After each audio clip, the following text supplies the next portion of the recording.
Hello friends, सभी को नमस्कार। Welcome back to my YouTube channel. मित्रों, आज की वीडियो आप सभी के लिए बहुत महत्वपूर्ण है। 21 नवंबर को जनपद कानपुर नगर के चौबेपुर ब्लॉक में सभी टीचर्स का एक ऑनलाइन एग्ज़ाम हुआ। इस एग्ज़ाम में 50 क्वेश्चन पूछे गए जो 50 मार्क्स के थे।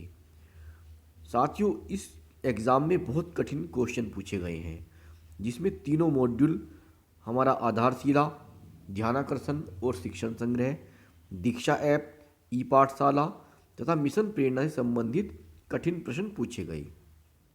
साथियों, आप कल्पना भी नहीं कर सकते कि इस एग्ज़ाम में कितने कठिन प्रश्न पूछे गए। कुछ प्रश्न तो ऐसे हैं जो उम्मीद से बिल्कुल परे हैं, जिनकी हम कल्पना भी नहीं कर सकते कि इस तरह का क्वेश्चन भी पूछा जा सकता है। तो आज की वीडियो इसी से संबंधित है। साथियों, अगर आप इस वीडियो को एक बार देख लेंगे तो आपको फ़ायदा ये होगा कि अगर ये क्वेश्चन दोबारा आपके सामने आएंगे, हो सकता है कुछ साथियों के यहाँ अभी मिशन प्रेरणा का एग्ज़ाम ना हुआ हो, तो उनको इससे बहुत फ़ायदा मिलेगा। साथियों, अगर आप इस वीडियो को एक बार देखेंगे तो आपके ये क्वेश्चन तैयार हो जाएंगे। आपको मिशन प्रेरणा की कोई भी क्विज को सोल्व करने में दिक्कत नहीं होगी। तो साथियों, शुरू करते हैं आज की वीडियो और देखते हैं कि जनपद कानपुर नगर के चौबेपुर ब्लॉक में कौन कौन से क्वेश्चन पूछे गए। मित्रों, आपसे एक आग्रह है, अगर आप मेरे यूट्यूब चैनल पर नए हैं, पहली बार विजिट कर रहे हैं, तो प्लीज़ आप मेरा चैनल सब्सक्राइब करें, जिससे आपको इसी प्रकार की अन्य उपयोगी वीडियो समय समय पर मिलती रहा करें। चलिए शुरू करते हैं आज की वीडियो। पहला क्वेश्चन इसमें पूछा गया, आरटीई एक्ट 2009 के अंतर्गत किस आयु वर्ग के लिए गुणवत्ता युक्त शिक्षा का लक्ष्य प्रदान करने का प्रयास किया गया है? 3 से 5, 6 से 18, 1 से 6 या फिर 6 से 14। इस प्रश्न का तो आपको जवाब मालूम होगा। इस प्रश्न का सही जवाब है 6 से 14 वर्ष, विकल्प नंबर 4। अगला क्वेश्चन, जिस प्रकार बीच में विशाल वृक्ष के रूप में विकसित होने की संभावनाएं छिपी रहती हैं, उसी प्रकार बच्चों में अंतर्निहित क्षमताएं होती हैं। मॉड्यूल में यह कथन किसका है? सतीश चंद्र द्विवेदी, स्वतंत्र प्रभार, श्रीमती रेणुका कुमार, अपर मुख्य सचिव बेसिक शिक्षा, मनीषा त्रिभाटिया, सचिव बेसिक शिक्षा, या फिर उपरोक्त सभी।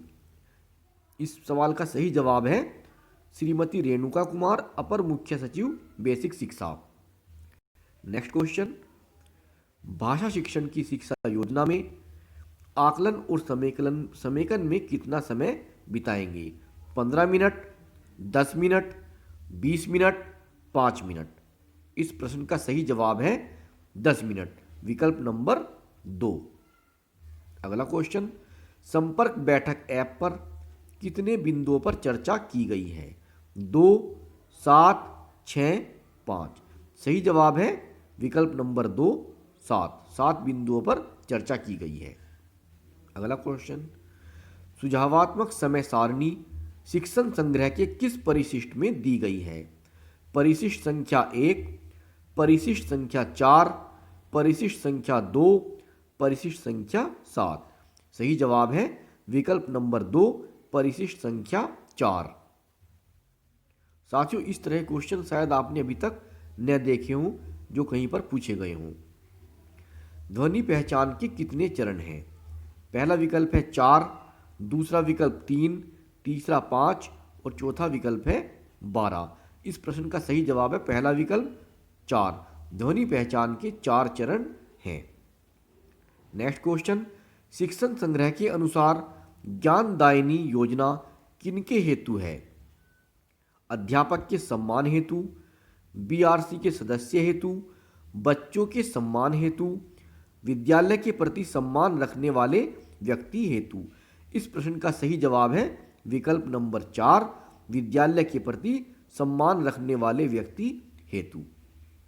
नेक्स्ट क्वेश्चन, शिक्षण योजना में अनिवार्य रूप से होना चाहिए गतिविधि, प्रश्नावली, लर्निंग आउटकम, गृह कार्य। सही जवाब है लर्निंग आउटकम, विकल्प number 3। Next question, QR code से कौन सी गतिविधि नहीं कराई जा सकती? आईसीटी, लिखित, मौखिक, माइक्रो आधारित। इस प्रश्न का सही जवाब है विकल्प नंबर 1, आईसीटी। क्यूआर कोड से आईसीटी से संबंधित गतिविधि नहीं कराई जा सकती। नेक्स्ट क्वेश्चन, संख्याओं के मध्य रिक्त स्थानों की पूर्ति किस कक्षा की दक्षता है? कक्षा 2, कक्षा 4, कक्षा 3, कक्षा 1। सही जवाब है कक्षा 1, विकल्प नंबर 4। नेक्स्ट क्वेश्चन, हमारी कक्षाओं में अध्ययनरत बच्चों की अधिगम संप्राप्ति का स्तर अपेक्षा अनुरूप नहीं है। यह कथन किस शोध पर आधारित है? लर्निंग आउटकम परीक्षा, नेशनल अचीवमेंट सर्वे, ग्रेडेड लर्निंग परीक्षा, इनमें से कोई भी नहीं। सही जवाब है नेशनल अचीवमेंट सर्वे, विकल्प नंबर 2। नेक्स्ट क्वेश्चन, ध्यानाकर्षण मॉड्यूल का मुख्य उद्देश्य क्या है? बच्चों के लर्निंग गैप का पता लगाना, बेसलाइन एंड लाइन सर्वे कराना, शिक्षण प्रक्रिया में विभिन्न प्रभावी तकनीकी का प्रयोग करना, उपरोक्त सभी। इस प्रश्न का सही जवाब है उपरोक्त सभी, क्योंकि ध्यानाकर्षण मॉड्यूल का जो मुख्य उद्देश्य है बच्चों के लर्निंग गैप का पता लगाना भी है और शिक्षण प्रक्रिया में विभिन्न प्रभावी तकनीकियों का प्रयोग करना भी है। तो इसका जवाब है विकल्प नंबर 4, उपरोक्त सभी। नेक्स्ट क्वेश्चन, भारत के भाग्य का निर्माण हमारी कक्षाओं में होता है। यह कथन किस आयोग का है? मिशन प्रेरणा, कोठारी आयोग, हंटर कमिश्न, इनमें से कोई भी नहीं। सही जवाब है कोठारी आयोग, विकल्प नंबर 2। नेक्स्ट क्वेश्चन, एक बच्चा जोड़ घटाना और गुणा के सवाल हल कर सकता है किंतु भाग के नहीं। यह बच्चा अधिकतम किस कक्षा तक का हो सकता है? कक्षा 3, कक्षा 4, कक्षा 2, कक्षा 5। सही जवाब है कक्षा 4, विकल्प नंबर 2। क्योंकि अगर बच्चा जोड़ के सवाल कर रहा है, घटा के कर रहा है और गुणा के कर रहा है लेकिन भाग के नहीं, तो वो कक्षा 4 का हो सकता है। क्योंकि जो भाग बताया गया है मिशन प्रेरणा के लक्ष्य में कक्षा 5 के बच्चों के लिए बताया गया है। तो इस प्रश्न का सही जवाब है विकल्प नंबर 2, कक्षा 4। अगला सवाल, ध्यानाकर्षण शिक्षण कार्यक्रम मुख्यतया किन बच्चों हेतु तैयार किया गया है? पहला विकल्प है समस्त 6 से 14 वर्ष के बच्चों हेतु, शैक्षिक रूप से पिछड़े बच्चों हेतु, 1 से 5 तक के बच्चों हेतु, उपरोक्त में से कोई नहीं। इस प्रश्न का सही जवाब है शैक्षिक रूप से पिछड़े बच्चों के लिए, विकल्प नंबर 2। अगला प्रश्न, दीपावली के समय ई पाठशाला का कौन सा सप्ताह चल रहा है? तो साथियों ये प्रश्न बिल्कुल नया है, आपको ध्यान रखना होगा। इस प्रश्न का सही जवाब है, इसमें विकल्प है 5वां, 6ठा, 8वां, 7वां। सही जवाब है विकल्प नंबर 3, 8वां।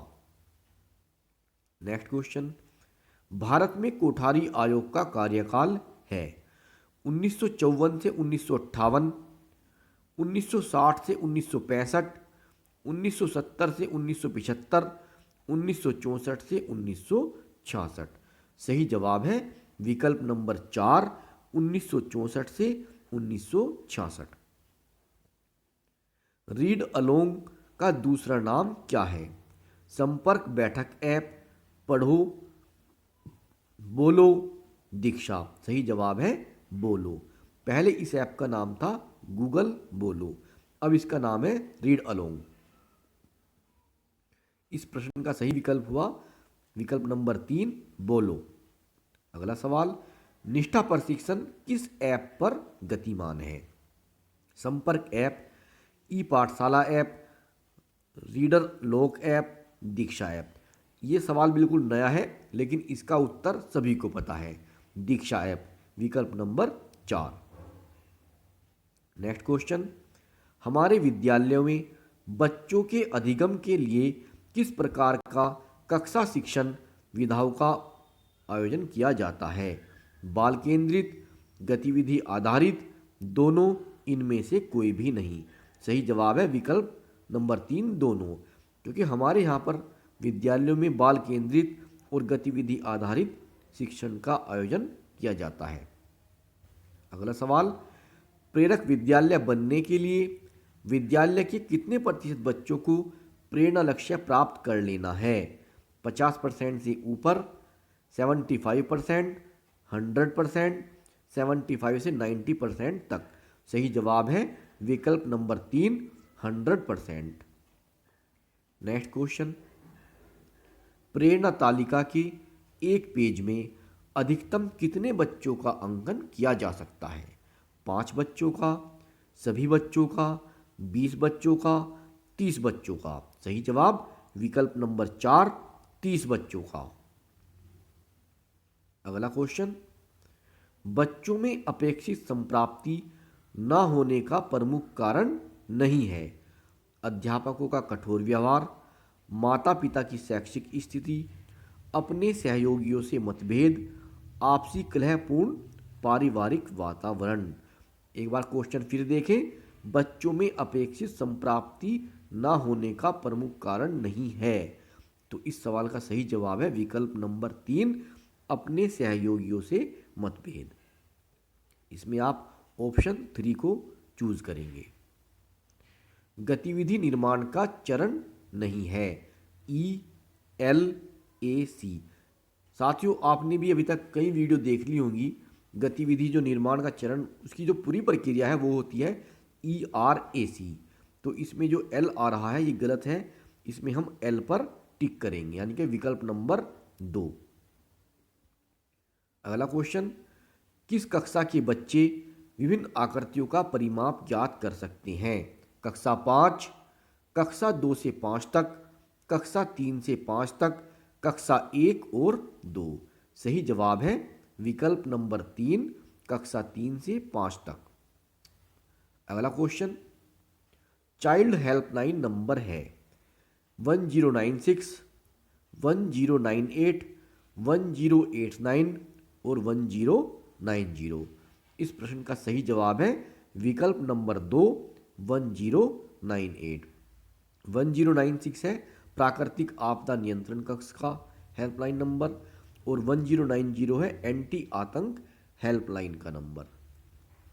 नेक्स्ट क्वेश्चन, हिंदी व गणित दोनों विषयों को मिलाकर कुल कितनी दक्षताएं हैं?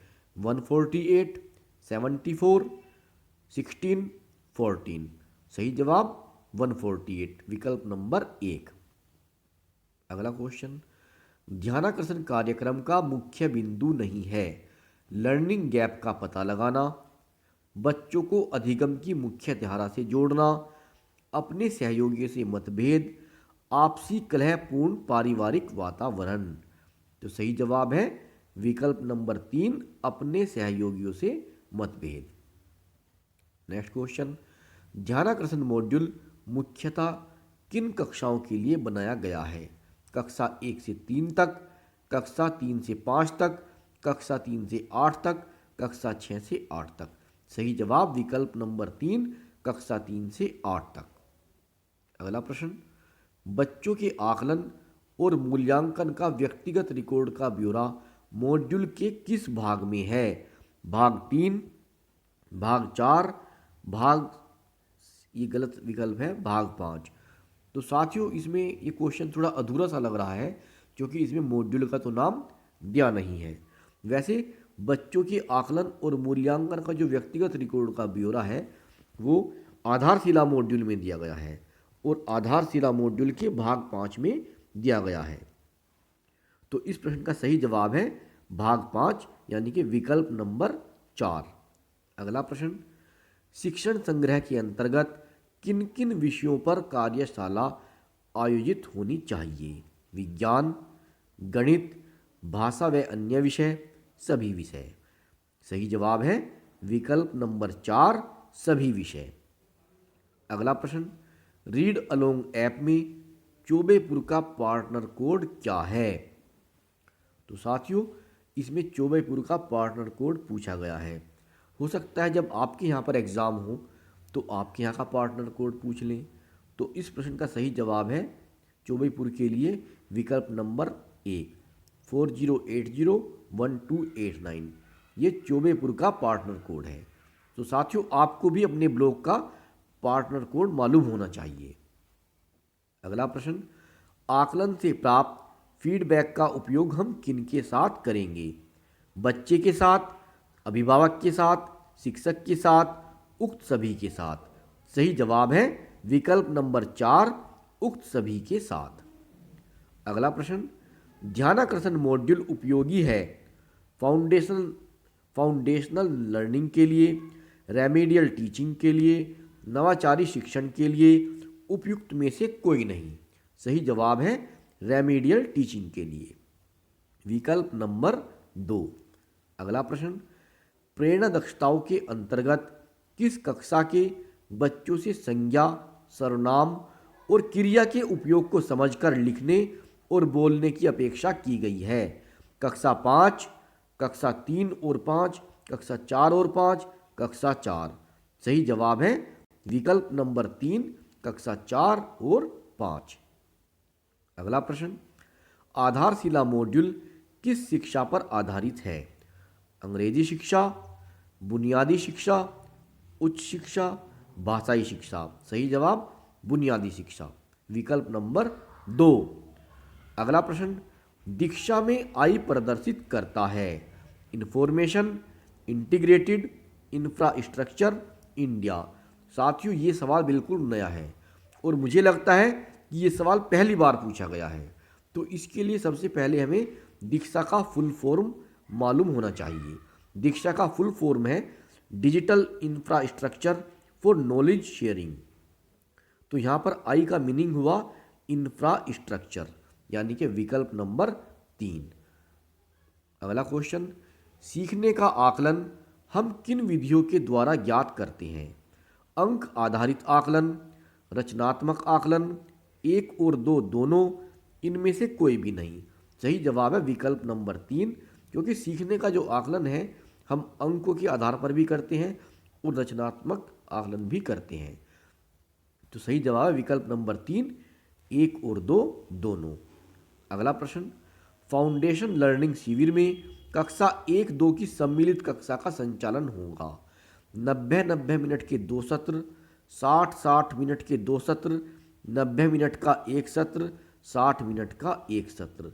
सही जवाब है विकल्प नंबर 1, 90-90 मिनट के 2 सत्र। अगला प्रश्न, कक्षा 5 में बच्चों को कोणों की जानकारी देने से संबंधित कौन सा लर्निंग कोड निर्धारित है? पहला है H511, H512, M508, M512। सही जवाब है विकल्प नंबर 4, M512। FLO का तात्पर्य है flexible learning outcomes, first learning outcome, false learning outcome, focal learning outcome. तो साथियों, इसका सही जवाब है विकल्प नंबर 4, फोकल लर्निंग आउटकम। अगला प्रश्न आता है, बच्चों की लर्निंग आउटकम संप्राप्ति हेतु सबसे महत्वपूर्ण चरण है? शिक्षण योजना, प्रार्थना सभा का आयोजन, खेल एवं गतिविधि आयोजन, मध्याह्न भोजन। सही जवाब है विकल्प नंबर 1, शिक्षण योजना। अगला प्रश्न, कोविड-19 की परिस्थितियों के कारण इस वर्ष ध्यानाकर्षण कार्यक्रम में परिवर्तन हुआ है। अब यह कार्यक्रम चलेगा विद्यालय खुलने के 50 दिनों तक, 3 माह तक, पूरे शैक्षिक सत्र या फिर 100 दिनों तक। सही जवाब है पूरे शैक्षिक सत्र। अगला प्रश्न, शिक्षण संग्रह में किन विषयों को शामिल किया गया है? शिक्षण योजना, व्यक्तित्व विकास, विद्यालय नेतृत्व, उक्त सभी। सही जवाब है विकल्प नंबर 4, उक्त सभी।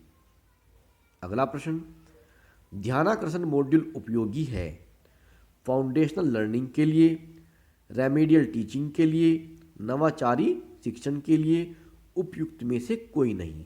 सही जवाब है रेमेडियल टीचिंग के लिए।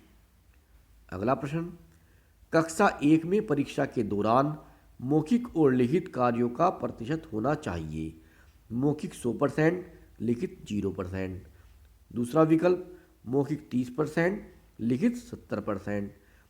तीसरा विकल्प मौखिक 50%, लिखित 50%। विकल्प नंबर 4 इनमें से कोई भी नहीं। सही जवाब है पहला विकल्प, मौखिक 100% और लिखित 0%। अगला प्रश्न, ध्यानाकर्षण मॉड्यूल के कितने भाग हैं? 6, 4, 5, 3। सही जवाब है 4, विकल्प नंबर 2। नेक्स्ट क्वेश्चन, दीक्षा ऐप पर निष्ठा प्रशिक्षण के अंतर्गत विद्यालय में स्वास्थ्य एवं कल्याण प्रशिक्षण की प्रारंभ तिथि क्या है? 16 नवंबर, 16 अक्टूबर, 31 अक्टूबर, 1 नवंबर। तो साथियों आपको याद होगा जब दीक्षा ऐप पर निष्ठा प्रशिक्षण हुए थे तो पहले 3 मॉड्यूल का जो लिंक लाइव हुआ था वो 16 अक्टूबर को हुआ था। तो मेरे विचार से इस प्रश्न का सही जवाब है विकल्प नंबर 2, 16 अक्टूबर। नेक्स्ट क्वेश्चन, कक्षा शिक्षण में बच्चों की शैक्षिक स्तर की कमी को दूर करने के लिए शिक्षक को क्या क्या करना चाहिए?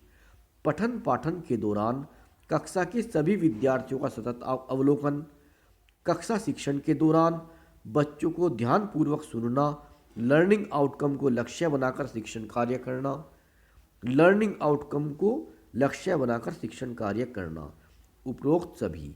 सही जवाब है विकल्प नंबर 4, उपरोक्त सभी। अगला प्रश्न, ध्यानाकर्षण शिविर किन विषयों के लिए संचालित किया जाएगा? हिंदी गणित, हिंदी गणित अंग्रेजी, हिंदी गणित अंग्रेजी हमारा परिवेश व विज्ञान, उपरोक्त सभी। सही जवाब है हिंदी गणित अंग्रेजी हमारा परिवेश व विज्ञान, यानी कि विकल्प नंबर 3। अगला प्रश्न, NAS का फुल फॉर्म क्या है? National aircraft system, national army school, national achievement society, national achievement सर्वे।